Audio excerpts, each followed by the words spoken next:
If you have spent many years trying to heal on your own and you still don't feel like you're going anywhere, this video is for you. I want to share honestly about what healing alone actually looks like, because you should know that you are not alone in this. And I say that from a place I know well. After chemo ended, I knew that something inside me was not okay. I tried calling one of the cancer-related organizations, but the phone conversation made me feel even more helpless.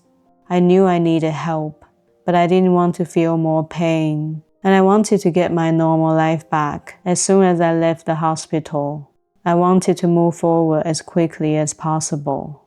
Soon after, I got into a new relationship and ignored the fact that it probably wasn't right for me, because facing reality by myself felt unbearable. I think I was living in survival mode for many years without even realizing it. I could see that I was turning into someone I didn't want to become, but I didn't know how to stop it. On top of that, living in a country where I no longer wanted to stay also created a lot of emotional blockages. Depression became like a shadow that followed me around, and in some ways, it still does. I didn't believe that I would find someone who could help me, and the idea of doing therapy in French made it even harder for me to reach out. So I tried to heal on my own by watching endless videos, reading books and articles about psychology, childhood trauma, attachment theory, self-love, and so on.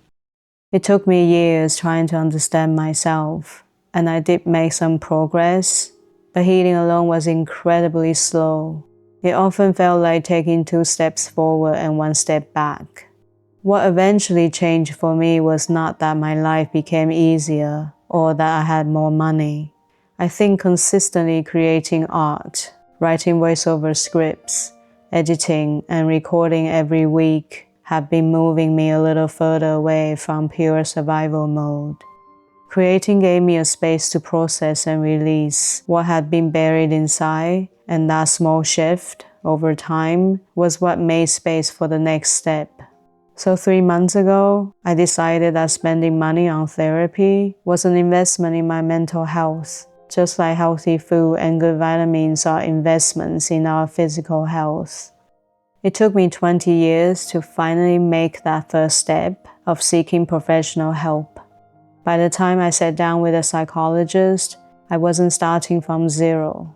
I already knew my patterns and what traumas I needed to heal from. I had worked on self-love, self-compassion, and forgiveness. Therapy doesn't replace the hard work I have done. It builds on top of it. The truth is, the first EMDR session opened something up in me that I'm still trying to process. It's an uncomfortable path to be on, and I don't know where this journey will lead yet. But healing was never going to happen overnight, whether we are doing it alone or not. Healing alone is messy, lonely, exhausting, and it can take a long time, even when you're actually moving forward, often feeling like standing still. But trust me, the healing is still happening. It's a process you can't control or rush, and it can be very frustrating before it gets better. For many years, I tried to heal on my own because that was the only way I knew how to survive.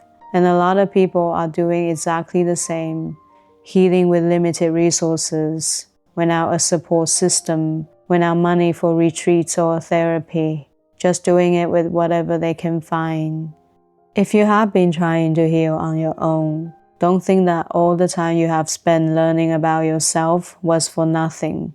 Sometimes that slow, messy, lonely work becomes the foundation that helps you take the next step if you ever feel ready to seek professional help. If your healing feels slow, repetitive, or incomplete, you're not behind, and you are definitely not alone.